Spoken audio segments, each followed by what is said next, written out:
and the manager, A.J. Hinch of the Houston Astros, back here on the Rich Eisen Show. I guess first easy question is how are you doing, A.J.?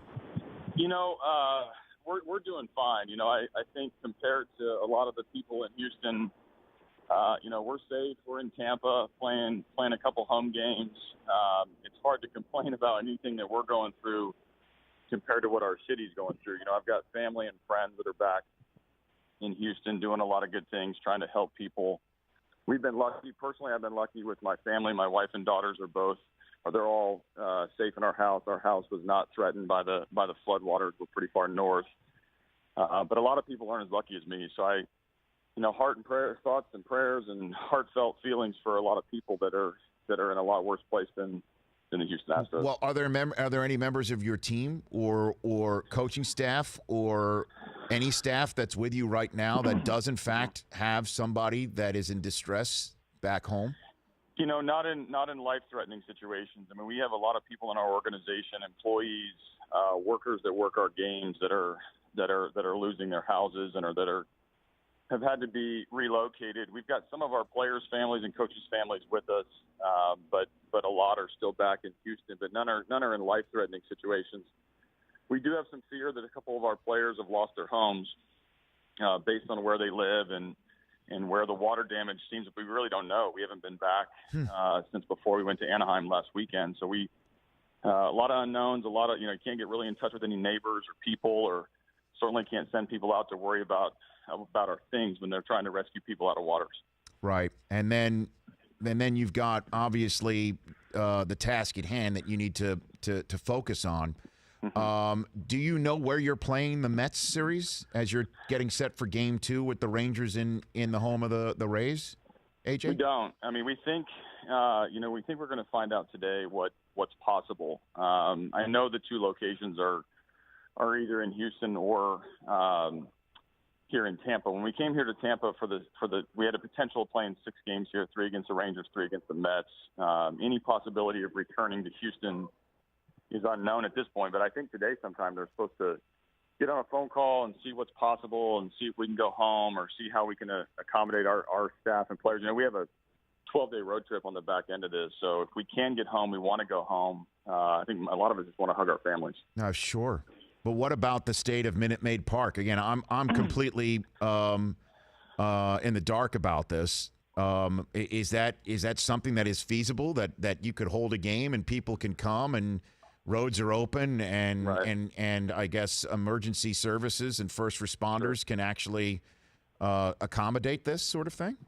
I don't know. I mean, Reed Ryan is really the only kind of high-ranking member of our front office who's back in Houston. I know Jeff Luna, our GM, was with us in Anaheim. We're now in Tampa, and so it's we're relying a lot on the people back in Houston to let us know. I know Minute Maid wasn't flooded, and it's safe, and it's it's in good shape where it's at downtown. But to the extent that we could pull anything off, I think the officials that there's a lot of things to worry about in Houston. I think our game's probably the least of anybody's concern. But if we can go home, we will go home. But I just don't know. A.J. Hinch, Astros manager, joining me here on the show, and again, as you point out, okay, that we and I guess we need to keep on, shaping our conversation through the prism of how this is still technically the toy department, the sports world, right? Compared to other people's lives have been turned upside down. That said, emotions are very raw, certainly in between the Astros and the Rangers, because you guys are playing in Florida and the Rangers were not up for swapping home dates with you and your team. How did you receive that news, and the rest of your players receive that news, AJ, that the Rangers were not? We were in to paint the picture for you. We were in Anaheim for a 3-game series, Friday, Saturday, Sunday. On Sunday, we didn't really know where we were going. We knew that there was a possibility of a couple different cities that we could go to play a neutral site. We also knew that Dallas was possible, to go to Arlington and either play the games there as a home team or play the game there as a visiting team. So we went to Dallas and as sort of a holding pattern to see what was possible while all the conversations were going on about playing there. Once we were in the hotel, we had an off day on Monday. We got a mass text to basically be ready to get on the bus at 4 o'clock, and then we were flying to Tampa. So I know MLB worked with the Rangers and the Astros to try to find a kind of common ground on what's necessary. I think the emotions that came out of it were really just a release of just what's going on in our world, especially from our vantage point. Where we played, who we played, how often we played, the miles we had to travel, the hotels we had to change. Like, honestly, if you take a step back and look at it, it doesn't matter when you see videos of personal friends who are going into floodwaters to try to save friends. So I think it's important to keep it in proper perspective that, yes, there was a little bit of banter back and forth about what's right or what's wrong or where we should play. But I think everybody quickly shifted back to what's important, which is is your family safe? Are your friends safe? Are your fans safe? And let's understand that this is bigger than the game. Did you speak with Lance McCullers? Because he was very vocal on Twitter about greed never takes off days, apparently, is what he tweeted once the Rangers made their decision that they didn't want to swap home dates with the Astros. I didn't talk to Lance. He's on rehab. He's going to pitch in Double-A tonight. So I've texted back and forth with him a little bit, checking on his family. His wife's back in Houston by herself. So with all of our players, I've checked in to see, the whereabouts and how everybody's doing. Lance was very emotional about it. I think all of us, including myself, we're all misinformed. We have no idea what goes into these decisions that get to the commissioner's office, and ownership's involved, and GMs are involved, and the best interest of the game's involved. I mean, it's, again, I'm proud that we would defend ourselves. I have no problem with Lance, being emotional and being protective of our own. But on the same token, again, shift it back to not our emotions and not our reactions, but more importantly, what do we do to help Houston get back to being Houston? And when we spend our energy and our time and our money in that way, I think we'll feel better about it. Astros manager A.J. Hinch calling this show from Tampa, Florida. Game 2 of a 3-game set with the Rangers there.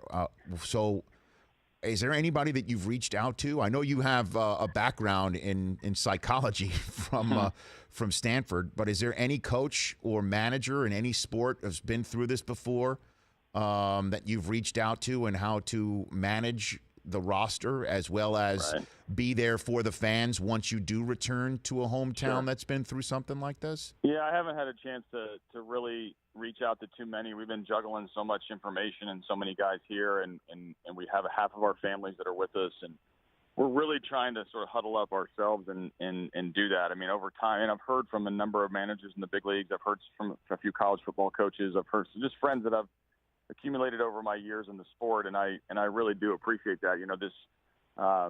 I guess you find out, how many people really do pay attention to what's going on to you when I get out of a game last night and there's 110 text messages from people just wanting to say hello and lend their support. So in sports, out of sports, friends, family, the outpouring of care and concern has been incredible, because whether you're in Houston or not, I think the images of the ladies that are in the retirement home knitting while they're in chest-high waters, or the man carrying a kid across the street, those will last you forever. So what was it like playing in front of 4,000 fans out of the home state for technically a home game? What in the heck was that like last night? Yeah, AJ? no, it was bizarre because we're playing the Rangers. I was joking before, if you were watching baseball for the first time and you saw two Texas teams playing in Florida, the home team wearing gray uniforms in the visiting clubhouse, and the visiting team wearing white uniforms in the home clubhouse, we really wouldn't have recruited you to watch our sport much. We would have thought we were crazy. So it was, the fans that came out, they were great. I know they donated money and time, and the Tampa Bay Rays have been fantastic to open up this building for us, and they're donating all the proceeds. And it's everyone's all hands on deck trying to make things better for people. But it was, a little different than a spring training game because you're at a different site, but it definitely was weird. Our fans were good. They were into it. There were chants in the stands and people that were having a good time. It was a relaxed environment. The game turned south for us. We got beat up a little bit, but the atmosphere was as positive as it could be given the circumstance. Yeah, and Carlos Correa, just to, I guess, talk about a little baseball.